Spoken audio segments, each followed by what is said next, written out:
కులాలనే తీసేరి, సమస్య ఉండదు, ఇంకా సమస్య ఉండదు.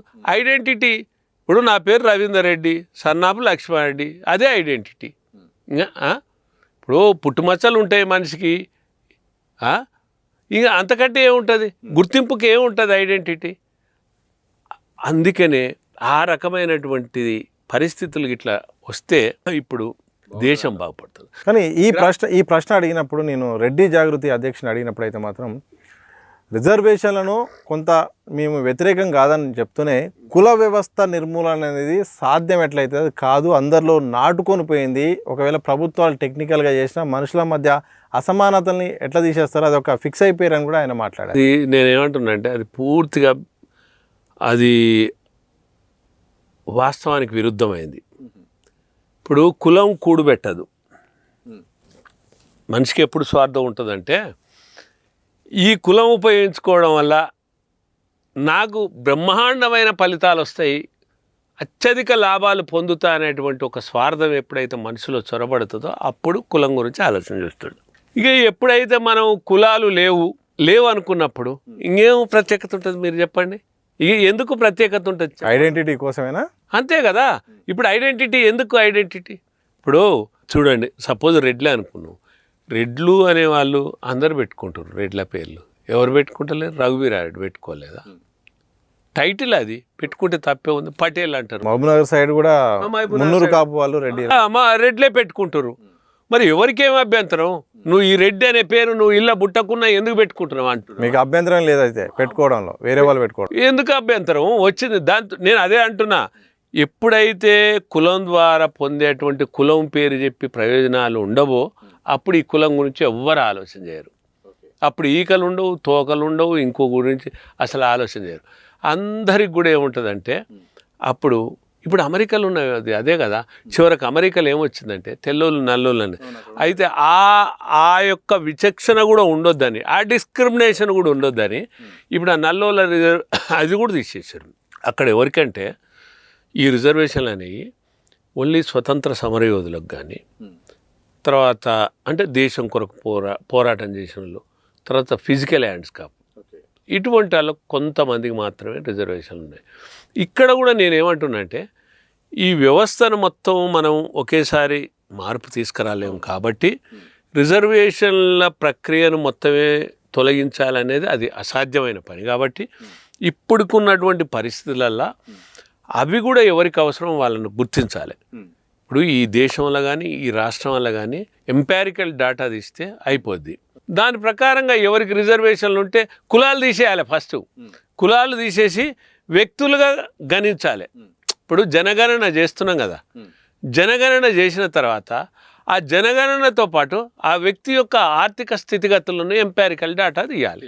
ఎంపారికల్ డాటా తీసి ఎవరికి రిజర్వేషన్లు అవసరం వాళ్ళకు ఉంచాలి, ఎవరికి అనర్హులు వాళ్ళకు తొలగించాలి. వాళ్ళు ఎస్సీలా, ఎస్టీలా, బీసీలా, ఓసీలా. ఇప్పుడు ఈడబ్ల్యూఎస్ రిజర్వేషన్లు కూడా అవసరం ఉన్నోనికే ఇవ్వాలి, అవసరం లేనివానికి అవసరం లేదు. ఇంకా ఈడబ్ల్యూఎస్ ఉండదు, ఎస్సీ ఉండదు, ఎస్టీ ఉండదు, బీసీ ఉండదు, అందరికీ ఒకే విధానమైనటువంటి రిజర్వేషన్లు వస్తాయి. అది అవసరం ఉన్న వాళ్ళకే వస్తాయి. ఈ కులాలు పోవడం వల్ల ఏమవుతుందంటే సామాజిక సమతుల్యం దెబ్బతినకుంటుంటుంది, గ్రామాభివృద్ధి జరుగుతుంది, రాష్ట్రాభివృద్ధి జరుగుతుంది, దేశాభివృద్ధి జరుగుతుంది. అప్పుడు సమైక్యత, స్పృహ వాతావరణం పెరుగుతుంది. దానివల్ల మనం ఏంటంటే మంచి ఫలితాలు సాధిస్తాం. ఇప్పుడు మీరు చూడండి, ఈ కులాల వల్ల ఎంత వెనుకబాటు. ఇప్పటికి కూడా రక్తబంధం, పేగుబంధం అన్నీ తెంచుకొని కులాంతర వివాహాలు జరిగినా కూడా ఈ చేసుకున్న వాళ్ళు కూడా చెప్పరు ఏది ఇంటర్ క్యాస్ట్ మ్యారేజ్ చేసుకున్నామని. వాళ్ళు చెప్పరు. చెప్పకపోగా ఏంటంటే వాళ్ళు ఓ బ్రాహ్మణ అమ్మాయినో ఒక రెడ్డి అమ్మాయినో చేసుకుంటారు, మళ్ళీ నా కులం ఇది అని గొప్ప కొరకు గొప్ప అనను కానీ అవకాశాల కొరకు ఆ కులాన్ని అడ్డం పెట్టుకుంటారు. అది కరెక్ట్ కాదు, గర్వంగా చెప్పుకోవాలి. అందుకని నేనేమంటున్నా అంటే కులాలను తొలగించాలి, రిజర్వేషన్లను రిఫార్మ్స్ చేయాలి. ఈ సందర్భంలో ఇంకొక డిమాండు కానీ ఒక ప్రతిపాదన కూడా వస్తుంది. ఏంటంటే ఒకటి మీరు అన్నట్టు కులాలను కుల నిర్మూలన జరగాలి. ఇదే సందర్భంలో నిర్మూలనగా తొలగించాలి. సరే, నిర్మూలన రెండో ఇక తొలగించాలి, కులాలను తొలగించాలి. అలాగే అందరూ సమానము అనే ఒక భావనలో భాగంగా ఈ జాతి సంపదని అందరికీ సమానంగా పంచాలనే ఒక డిమాండ్ కూడా వస్తుంది. దీనికి ఏం చెప్తారు? అయితే దీనికి ఏంటంటే సమగ్ర అభివృద్ధి అంటారు. ఎందుకంటే ఇందులో ఒక మాట చెప్తాను, ఎందుకంటే ఆర్థిక అసమానతలు, సామాజిక అసమానతలే ప్రధాన కారణంగా రిజర్వేషన్లు నడుస్తున్నాయి. కాబట్టి మీరు ఇక ఒక సామాజిక విషయంలో ఒక చెప్పారు, ఆర్థిక అసమానతలు కూడా తొలగిపోవాలి. కాబట్టి జాతి సంపద అందరినీ కూడా, అందరి సంపద కూడా జాతీయం చేసి అందరికి పనిచేస్తే అయిపోద్ది. కానీ అయితే అందులో భాగంగానే గతంలో ఇందిరాగాంధీ కానీ అప్పుడున్నటువంటి పివి నరసింహారావు గారు కానీ కొన్ని సంస్కరణలు తెచ్చారు. బ్యాంకులు జాతీయకరణ అని, తర్వాత భూములు సీలింగ్ అని, కట్ ఆఫ్ ఇంత అని. అట్లనే ఇప్పుడు కూడా ఏంటంటే సమగ్రమైనటువంటి ఆర్థిక వ్యవస్థ ఉండాలంటే ఏం చేయాలంటే ఈ దోపిడీదారులను కట్టడి చేయాల్సినటువంటి పని ఉంది, అవసరం ఉంది. కట్టడి చేసి ఇప్పుడు ఒక నిర్దిష్టంగా ఇన్ని ఎకరాల భూమి ఉండాలి, లేదా ఇంత ఈ విధంగా ఆస్తులు ఉండాలి, లేదా అంటే ప్రభుత్వం చాలా కఠినంగా వ్యవహరించాలి. అటువంటి కఠినమైనటువంటి నిర్ణయాలు తీసుకున్నప్పుడు అది కూడా మార్పు జరుగుతుంది. ఆర్థిక అసమానతలు కూడా పోతాయి. అంటే ఎప్పుడైతే దోపిడీ మీద అడ్డకట్టేస్తామో ఇక వాడు ఎందుకు దోపిడీ చేస్తాడు? తీసుకుపోయి జైలు వేస్తుంటే దోపిడీ చేస్తాడా? ఇప్పుడు అది ముఖ్యంగా రాజకీయ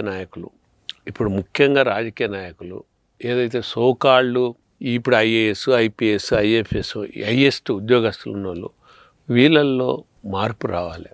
వీళ్ళ యొక్క అవినీతి మీద భరతం పట్టాల్సినటువంటి ఉంది. అది రావాలంటే సామాజిక పరివర్తన జరగాలి. మంచి కోసం, మార్పు కోసం ప్రతి ఒక్కరూ నడుము బిగించాల్సినటువంటి అవసరం. అదొక రకమైన చైతన్యం రావాలి. వస్తే ఫస్ట్ మీరు రిజర్వేషన్ల మీద రిఫార్మ్స్ తీసుకొస్తే అది బ్రహ్మాండమైన మార్పు. ఇక దానికి ఆ మార్పు వచ్చిన తర్వాత ఇప్పుడు డివిజన్ చేయలేరు కదా. రాజకీయ పార్టీలు ఏం చేస్తారు? కులాల మీద డివిజన్ చేసి నలుగురుంటే 4 కులాలను ఒకరిని ఎక్కించినట్టు, ఒకరిని దించినట్టు, ఒకరిని తీసుకున్నట్టు, ఒకరిని దరి చేసినట్టు, ఒకరిని దూరం ఉంచినట్టు ఇన్ని రకాల వేషాలు వేస్తారు. ఇప్పుడు అందరు సమానమైనప్పుడు, ఎవరికి ఏ కులం లేనప్పుడు అప్పుడు అందరు ఏకమవుతారు కదా, దోపిడీదారి మీద తిరుగుబాటు చేస్తారు కదా. ఇప్పుడు డౌట్, మీరు దోపిడీదారులు అనే ఒక పదం వాడుతున్నారు. అలాగే రాజకీయ నాయకులు, రాజకీయ పార్టీలు ఇవన్నీ కూడా ఒక కంచె లాంటివి. కంచె చేను మేసేలాగా ఇప్పుడు తయారైన సందర్భంలో వాళ్ళ నుండి మార్పులు కానీ, సంస్కరణలు కానీ ఎట్లా ఆశించవచ్చు? ఎందుకు రాదు? ఇప్పుడు నిన్న వచ్చిన జంజీ ఉద్యమం ఏంది? ఇప్పుడు ఏది మన ఇప్పుడు cockroach Janata party paper leakage, అది ఒక్కటే అంశం తీసుకొని వాళ్ళు ప్రభుత్వాలను తలొంచారా లేదా? ఇంత పెద్ద వ్యవస్థను, భారతదేశంలో ఉన్నటువంటి వ్యవస్థ మొత్తం ఇట్లా సరెండర్ అయింది అంటే అంశం మీద సరెండర్ అయింది. ఏం చేయగలిగింది ప్రభుత్వం? తప్పకుండా దాని మీద నిర్ణయాలు తీసుకోగలిగి ఆ ధర్మాన్ ప్రధాన్ రాజీనామా చేసిండు. ఎందుకు జరగదు? తప్పకుండా జరుగుతుంది. ఇప్పుడు మెయిన్ ఈ కులాల మీద డివిజన్ తోటే అసలు ఈ ఏకీకరణ లేకనే అనేక విధంగా ఆట ఆడుకుంటున్నారు. అన్ని వర్గాలతోటి ఇట్లా విభజించి ఆడుకుంటున్నారు. ఇప్పుడు దాని మీదనే అన్యాయం జరుగుతుంది. ఇప్పుడు పాలకులు కూడా మీరు చూడండి సతీష్ గారు, అసలు నేను ఎందుకు కులాలు తొలగిపోవాలంటున్నంటే, ఇప్పుడు ఇటీవల కాలం అంటే గతంలో కానిస్టేబుల్ ఎగ్జామ్స్ ఉండే, ఈ ప్రిలిమినరీ ఎగ్జామ్స్ ఎస్సీలకు ఎస్టీలకు 60 మార్కులు ఉండే, బీసీలకు 70 మార్కులు ఉండే, ఫార్వర్డ్ క్యాస్ట్కి 80 మార్కులు. ఇది ఎక్కడైనా ఇప్పుడు కులాల రిజర్వేషన్లు ఉన్నాయి, ఎస్సీలకు ఉన్నాయి, ఎస్టీలకు ఉన్నాయి, బీసీలకు ఉన్నాయి. తర్వాత ఈడబ్ల్యూఎస్ కూడా నేను పోరాడి సాధించి పెట్టే ఫార్వర్డ్ క్యాస్ట్లో కూడా రిజర్వేషన్లు ఉన్నాయి. ఉన్న తర్వాత మరి ఇక మళ్ళా మార్కులు ఏది కులమానం అనేది మార్కులే కదా కులమానం. మరి కులానికి ఒక విధంగా మార్కులు నిర్ణయించడం కరెక్టా? చెప్పండి. అవకాశాలు రావాలి కదా అనేది అంటే నేనేమంటున్నా అంటే ఇది న్యాయ సూత్ర సమానతలు పోవాలి, అవకాశాలు రావాలి, ప్రతిభ ద్వారా వాళ్ళు సమాజంలో ఎదగాలి. దీని ద్వారా మీరు అన్నట్టు ప్రతిభ ద్వారా కాదు, ప్రతిభకు పాతరేయడం జరుగుతుంది. మీరు అవకాశాలు రావాలంటారు. అవకాశాల కొరకు ఆర్థిక వెసులుబాటు. ఇప్పుడు ఫీజులు ఉన్నాయి కదా, ఏదైతే ఉద్యోగాలకు అప్లై చేసుకునే ఫీజు ఎగ్జామ్షన్ ఉంది. ఎస్సీలకు ఉంది, ఎస్టీలకు ఉంది, బీసీలకు ఉంది. తర్వాత వాళ్ళకి ఏజ్ రిలాక్సేషన్ ఉంది, క్యాస్ట్ల పరంగా రిజర్వేషన్ ఉంది. మరి ఇవన్నీ ఉన్నాక మళ్ళీ మార్కులు కొలమానమైనటువంటి మార్కులల్లో మళ్ళీ ఎక్కడ ప్రతిభకు పాత్ర వేయడం కాదా? అయితే దాని మీద నేను ఇటీవల కాలంలో ప్రభుత్వానికి కూడా నివేదించడం జరిగింది. అయితే దాన్ని ఎట్లా మార్చానంటే ఇప్పుడు ప్రజెంట్ సిచ్యువేషన్ 40 ఎస్సీ ఏది కానిస్టేబుల్ ప్రిలిమినరీ ఎగ్జామ్స్ తీసుకుందాం. ఎస్సీ ఎస్టీలకు 40, బీసీలు అయితే 50, ఫార్వర్డ్ క్యాస్ట్ అయితే 60. అంటే ఇది ఎక్కడిది? ఇటీవల కాలంలో నిర్దేశించినటువంటిది ఏది మొన్న ఏదైతే నోటిఫికేషన్ పడ్డదో ఈ మార్కులు, ఇది కూడా అన్యాయమే కదా. 60 అయినా 50 అయినా 40 అయినా ఈ డిస్క్రిమినేషన్ ఏంది? ఒకే మార్కులు ఉండాలి కదా. మిగతా అన్ని ప్రొవిజన్స్ ఉన్నాయి కదా. ఇప్పుడు ఏజ్ రిలాక్సేషన్ ఉన్నది, తర్వాత ఫీజు కన్సెషన్ ఉన్నది, తర్వాత రిజర్వేషన్స్ ఉన్నాయి. మరి ప్రతిభకు ఇది అడ్డు కూడా కాదా? అదొకటి. మీరు టెట్టులా ఎస్సీ ఎస్టీలకు 60 మార్కులు, బీసీలకు 75 మార్కులు, ఫార్వర్డ్ క్యాస్ట్కు 90 మార్కులు. ఇది ఎక్కడ అన్యాయం? కులానికి ఇన్ని మార్కులు అని ఉంటుంది. ఇది న్యాయ సూత్రాలకు విరుద్ధం కదా. మరి దీని గురించి ఎందుకో మాట్లాడరు. ఇప్పుడు సోకాళ్ళు ఉన్నటువంటి బీసీ సంఘాలు, సోకాళ్ళు ఉన్నటువంటి మహామేధావుల వాళ్ళు మహామేధావులు గారు, కోనా మేధావులు. మరి దీని గురించి ఎందుకో మాట్లాడరు. ఇది అన్యాయం అని. కులాన్ని బట్టి మార్కులు ఉంటాయా? ఇప్పుడు కులాన్ని బట్టి వెనుకబాటు ఉందన్నాం, నేను ఒప్పుకుంటా. అంటే ఆనాటి పరిస్థితుల్లో, నేటి పరిస్థితుల్లో, తర్వాత పాలకులు అనాదిగా వాళ్ళే కొనసాగుతున్నారు అనేటువంటి అటువంటి ఆలోచనలలో మనం కొద్దిగా నమ్మాల్సినటువంటి నిజం కూడా ఉన్నది. అంటే అందులో కూడా అన్ని కులాలలో ధనవంతులు ఉండరు, పేదవాళ్ళు ఉండరు. కానీ ఈ కులాన్ని బట్టి మార్కులు అనే దాని మీద మరి వీళ్ళు ఎందుకు మాట్లాడరు? ఈ మహా మేధావులు ఎందుకు మాట్లాడరు? అంటే వీళ్ళు ఒక కులాన్ని ప్రేరేపించడం, ఒక కులాన్ని మీద ద్వేషించడం, ఇది ఎట్లా కరెక్ట్ అవుతుంది? ఇది ఏర్పాటువాదం